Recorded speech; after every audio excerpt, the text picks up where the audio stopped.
the station covering all of the DMV. This is DC News Now. After rain late afternoon into yesterday evening, we're now seeing beautiful sunshine across the DMV with highs today nearing 80 degrees. All right, coming up this Sunday morning on DC News Now, something needs to be done. That is what one family member tells us at a vigil for his niece, hit by a stray bullet and losing her life this past week. She was just 10 years old. We got an update on that investigation and if police are any closer to catching the killer. Presidential politics, another Republican jumping into the 2024 race, and could this be the week that Florida Governor Ron DeSantis announces his run as well? We're going to show you how the field looks right now, and a secret for you if you already didn't know, it's growing very quickly. And later on, it's Maryland's biggest day to dress your best. We were at Preakness yesterday, and our Jimmy Alexander asked dozens of people just how important is fashion at the famous horse race. Lots to talk about this sunny Sunday morning, and that's probably where we start, on the sun. Look at that, how it's shining down on the north lawn of 1600 Pennsylvania this morning. Sunny this morning, highs nearing 80 degrees. We love the sound of it, especially when the humidity is low and you really feel the heat, but you don't feel like you're walking into a sauna. And I don't believe that's what it's going to feel like today, Derek. Yeah, and plus we're going to have that northwest breeze coming on in. We may see some gusts up to 20 miles per hour at times. So even though we're going to see temperatures into the upper 70s, if not 80s, it's going to be relatively nice to be outside. We have nice, beautiful blue skies this morning across DC. We're looking at temperatures today, 70s if not 80s. By tomorrow, we're looking at another day of 80s Wednesday before things cool off quite a bit as we head towards the end of the week and into next weekend, a holiday weekend on top of that. Things relatively cooler than normal as we head into Memorial Day. So definitely a really nice change of weather as we head over the next couple of days as we start the unofficial kickoff to summer. We're looking at, of course, more than likely, though, as we head into June, those temperatures will likely bounce back warmer than average nonetheless. We're looking at, of course, those clouds moving on out with that rainfall. We had a little bit of rainfall in and across DC yesterday evening. Saw mainly less than 1/4 of an inch in most locations, but some locations saw just a bit more. But as we head throughout the day, we're going to have to watch out for these winds here as we head throughout the afternoon. They're going to be gusting up towards 15 to 20 miles per hour, but they will start to calm down a good bit as we head overnight.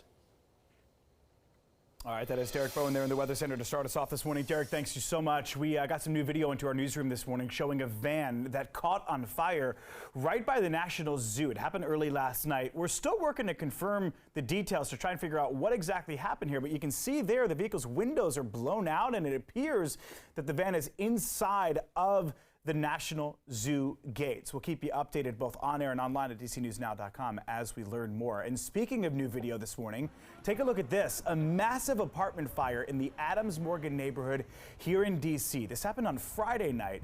You can see the flames shooting up in the air, something that was visible from points pretty far away in the district.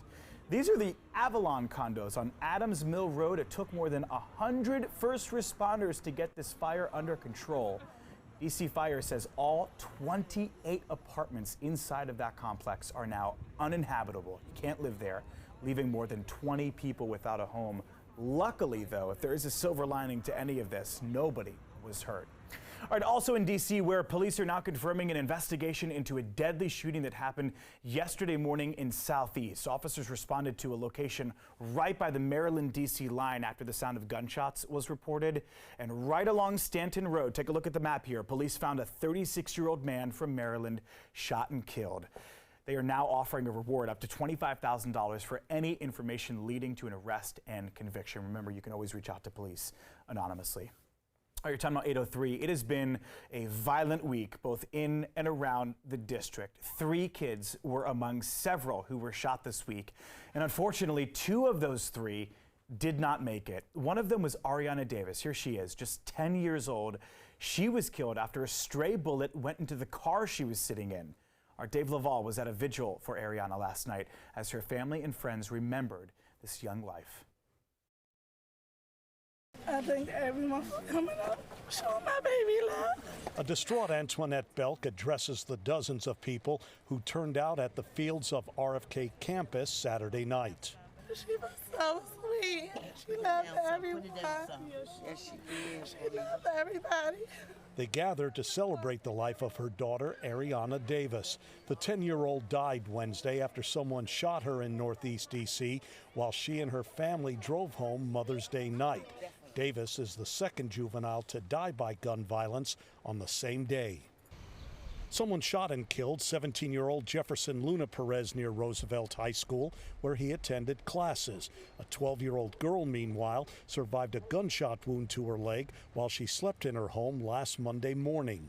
Something needs to be done. How many children do we have to lose? Pastor Jody Fletcher is Ariana's uncle. The child's death is the latest tragedy for the family. Just buried our brother on yesterday, and now we got to bury our niece.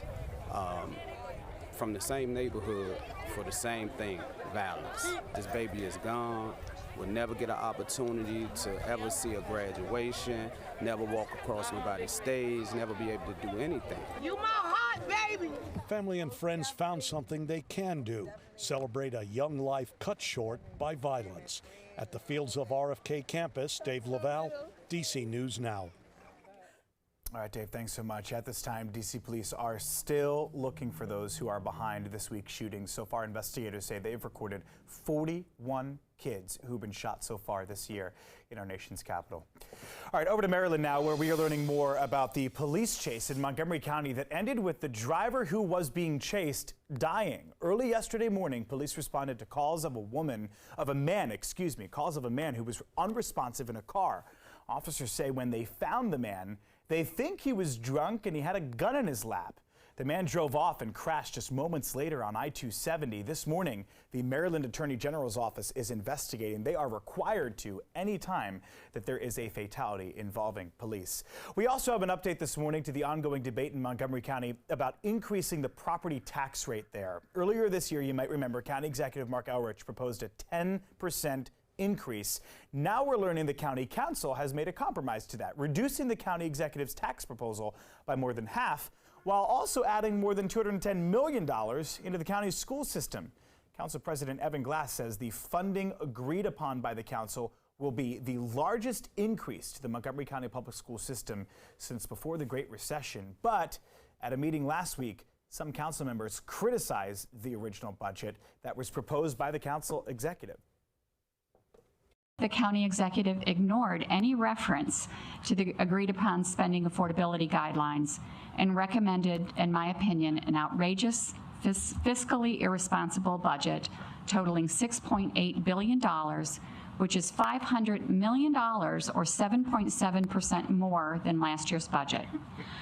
Not only was there an assumption of a 10% tax increase this year, the recommended budget created a structural deficit that would equate to a 7% increase next year without any additional funding. Montgomery County Executive Mark Eldridge, he's responding by saying, quote, "The budget as passed does not address all of the needs highlighted in the school budget, and we do not yet know how MCPS, right, how Montgomery County Public Schools will use these funds, since those decisions are not in the purview of the county council nor the executive." The county executive went on to say that he's concerned that the council's actions will force the county to request mid-year adjustments to fund basic needs. He cited things like fuel and critical services such as sheltering for the homeless. Now, either way, guys, this is shaping up to be a pretty big week for the council because a final vote on the fiscal year 2024 budget is scheduled for May 25th. All right, in Frederick, Maryland this morning, after numerous traffic complaints in the city, more red light and speed cameras are coming to help catch dangerous drivers. The city is working with an outside company to figure out exactly how many cameras are needed and where they should go, adding that they already know 2 speed cameras are going up near a set of schools, and another 2 red light cameras could be going up at busier intersections. We spoke with John Williamson. He lives in Frederick. We asked him if he's on board with the cameras. Yes, because sometimes walking downtown gets a little dangerous with people speeding or going too fast or blowing through red lights. The intent is to create awareness of their presence, to get drivers off of their cell phones, away from their distractions and paying attention to the roadway. Yeah, the police department says they will communicate to the public well in advance before these cameras actually go live and start snapping photos. We're told fines on the speeding cameras will start at $40, while getting caught on a red light camera is $75. And yesterday marked Armed Forces Day, honoring the men and women who serve and give all for all of us. To commemorate the day, Pulling for Veterans, a nonprofit organization in Frederick County that raises awareness about PTSD, post-traumatic stress disorder, held an event to teach veterans about the disorder, letting them know about the help that is available to them. According to the organization, listen to this, it's an issue that takes approximately 22 lives every day. Every veteran has family, friends that are here locally, and they push all of this down and they don't release it. They'll go out and have fun and all that, but you know, there's invisible wounds, there's some things going on the inside that you cannot see, and they don't bring it to burden the family or anything like that.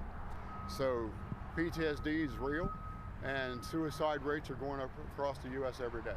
But they need to know we are here to help them. Or maybe Yeah, Pulling for Veterans also rents trailers at Home Depot in Frederick, with 100% of donations going towards helping veterans and their families who have PTSD. Some very good people are doing some very, very good things. Your time now 8:10.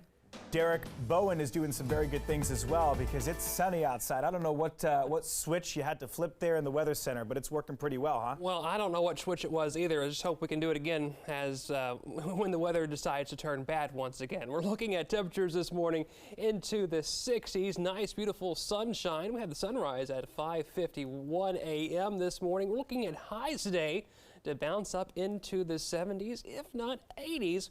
We will have a northwest wind, though, and anywhere from 15 to 20 miles per hour, gusting at times. All in all, it should be a pretty nice day, nice and feeling rather cool with that northwesterly wind. I'll have a look at your 7-day forecast coming up.